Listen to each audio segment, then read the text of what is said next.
Amici, benvenuti in un nuovo video. Oggi torniamo a parlare di ritratti.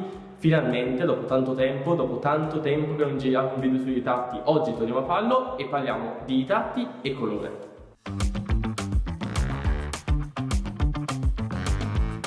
Prima di cominciare a parlare di colore, ritatti e queste cose qua per creare dei ritatti fantastici, creativi, che danno una spinta in più al vostro soggetto, vi ricordo due cose al volo. Prima cosa, serie dei ritratti, vecchi episodi da guardare, impossibile non guardarli, dovete guardarli. Abbiamo trattato della base del ritratto, della luce, della posa e oggi parliamo del colore. Poi, altra cosa che dovete andare a vedere è il video sul colore, perché è uscito qualche settimana fa sul mio canale, è importante, andatevelo a vedere perché oggi darò per scontate delle cose che in quel video ho spiegato. È un video molto particolare, un po' di nicchia, infatti non so come sia andato perché adesso è fuori da un giorno, non è partito benissimo quel video lì, quindi andate a vedervelo, supportatelo perché è un contenuto molto interessante. E poi ultima cosa, vi ricordo di supportare questo canale se ancora non l'avete fatto, di iscrivervi così che possiamo avere la possibilità di scambiarci opinioni fotografiche, di creare una community fotografica, perché quello che mi interessa a me in questo momento è di creare una community di appassionati, gente che discute di fotografia, perché se io do la mia visione delle cose a voi e voi date la vostra visione delle cose a me, si crea un confronto e tutti diventiamo più intelligenti, perché più cose ascoltiamo, più cose conosciamo, più punti di vista riusciamo a comprendere, meglio ci esprimiamo, soprattutto dato che ci esprimiamo con immagini che sono letteralmente il nostro punto di vista, quindi super importante. Partiamo subito con i ritratti. I ritratti sappiamo che ci vuole un certo tipo di illuminazione e oggi andiamo a introdurre anche l'elemento del colore.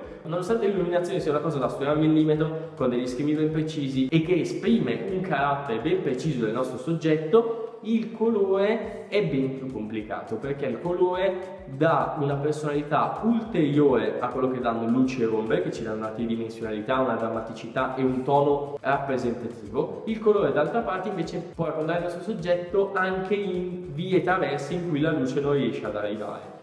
Quindi capiamo degli schemi colore, degli schemi di illuminazione con il colore da creare.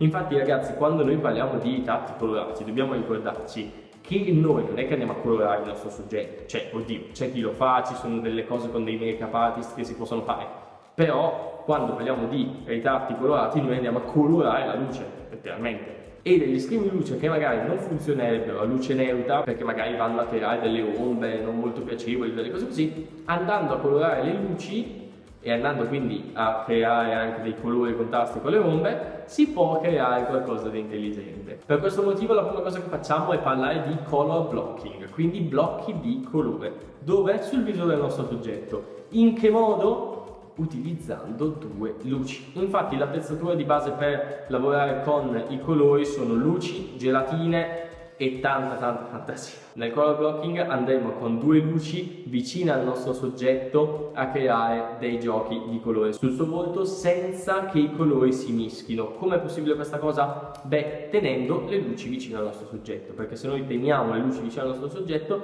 i colori di queste due rispettive luci non si vanno a mischiare. La disposizione può essere sia frontale, quindi con una luce alla destra e una luce a sinistra del nostro soggetto, come può essere invece una dall'alto e una dal basso, come fa in molte sue fotografie, magari in molte Nick Fincher. Queste cose qua sono molto importanti da sapere. Perché noi facciamo questa cosa qua dell'essere vicino? Perché così creiamo dei compartimenti che evitano che il colore si mischi, perché se il colore si mischia è come con le tempere, quindi se c'hai una luce gialla e una luce blu, se le fai allontanare, le fai mischiare, ti trovi con dei gradienti sul viso del tuo soggetto che magari non sono molto carini, che si vanno a mescolare tonalità e questa cosa qua non è proprio il top. Una cosa super importante nella tecnica del color blocking e che non è scontata perché non è una cosa a cui pensiamo tutti, è che non tutti i soggetti hanno un viso adatto a questa tipologia di illuminazione. Infatti giocare con il colore mette in risalto, soprattutto con due fonti luminose, mette in risalto delle ombre, mette in risalto delle marcature del viso, quindi se c'è un certo tipo di mascella, un certo tipo di naso,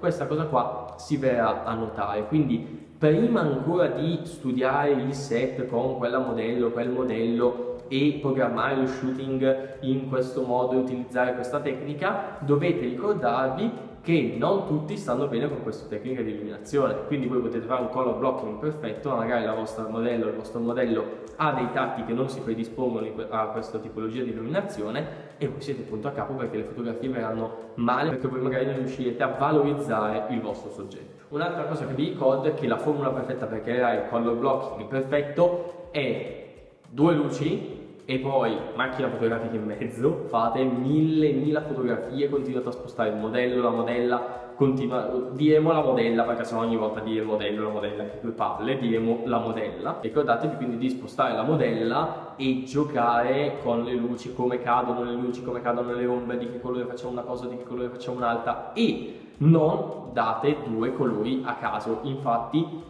se dovete dare 2 colori al vostro soggetto, date dei colori studiati bene. Quali sono i colori studiati bene? Ve l'ho spiegato nel video sul colore. La seconda tecnica che vi porto oggi è molto simile alla prima, ma gioca su un altro parametro. La tecnica si chiama color blending e quindi, come vi suggerisce l'inglese, crea una miscela di colori. E questo come avviene? Beh, nello stesso modo in cui noi andiamo a creare il color blocking, ma semplicemente distanziando le 2 luci dal nostro soggetto. Questa cosa è molto semplice, perché noi non dobbiamo essere precisi come col color blocking nel cercare che i colori non si mischino, ma fare esattamente il contrario, quindi farli mischiare. Questo è semplice, potete utilizzare delle illuminazioni sempre a conchiglia, quindi o davanti o destra-sinistra, oppure basso-alto, oppure da sopra di qua e da sopra di qua, insomma un pochino come volete, e giocare sul fatto che questi colori si vadano a mischiare. Queste luci colorate si possono mischiare, si possono creare dei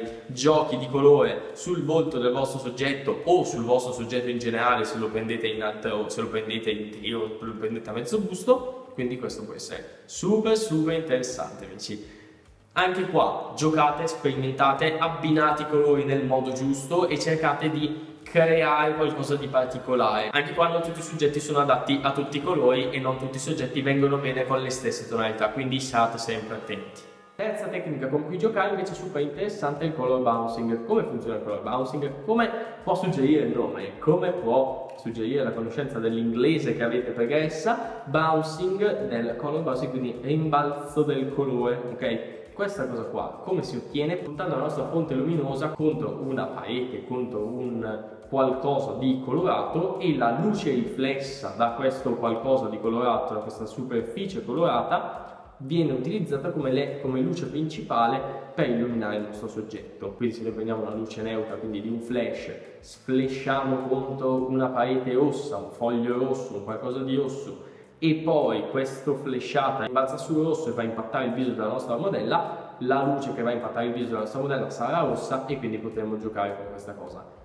Delle 3 che vi ho raccontato oggi, credo che questa sia la tecnica più complicata, perché bisogna giocare veramente al millimetro su questa cosa, bisogna essere precisi come la morte e bisogna allo stesso tempo riuscire ad avere il giusto materiale, perché non potete utilizzare tipo dei cartoncini colorati per farci rimbalzare addosso la luce. Il concetto è un po' quello di una booklight, solo che anziché fare rimbalzare contro un poly, potete o prendere un poly appunto e potete colorarlo con un colore, perché si può fare, perché se voi prendete la parte nera del vostro poly, la pitturate di rosso, quella lì funzionerà come il poly, solo che anziché assorbire le luci con la parte nera rifletterà il colore rosso.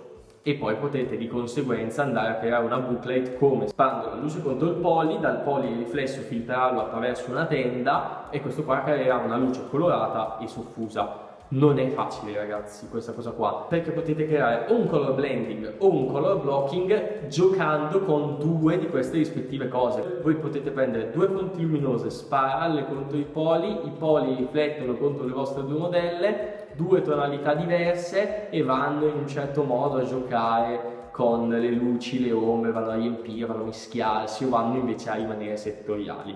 Questa modalità qua molto spesso crea delle luci molto morbide, perché già solo la luce riflessa è molto più morbida della luce diretta, quindi voi andate a riflettere la luce. Poi se volete addirittura filtrare quella luce lì attraverso un telo, attraverso qualcosa, siete liberissimi di farlo. Il color bouncing è molto particolare, però vi può aiutare sia nelle ritrattoni in studio che nel ritrattone con qualche backlight, con qualche cosa, perché voi potete giocare con questa sfumatura che magari arriva in un certo modo, che però è più morbida e quindi arriva riflessa. È una cosa su cui potete giocare sia in ambito fotografico che anche in ambito video. Bene amici, con le campane di sottofondo che mi rompono, ma non posso aspettare 10 minuti che finiscano perché sono di fretta, vi annuncio che il video giunge al termine. Noi ci vediamo settimana prossima con un nuovo video sempre a tema fotografia. Spero che questa serie del ritratto vi piaccia, spero che siete contenti che sia tornata questa serie sul ritratto, che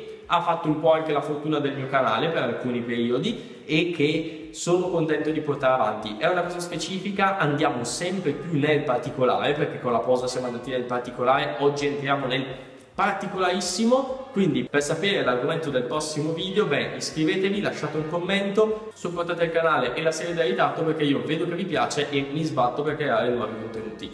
Non è una cosa scontata, quindi amici, iscrivetevi e ciao a tutti.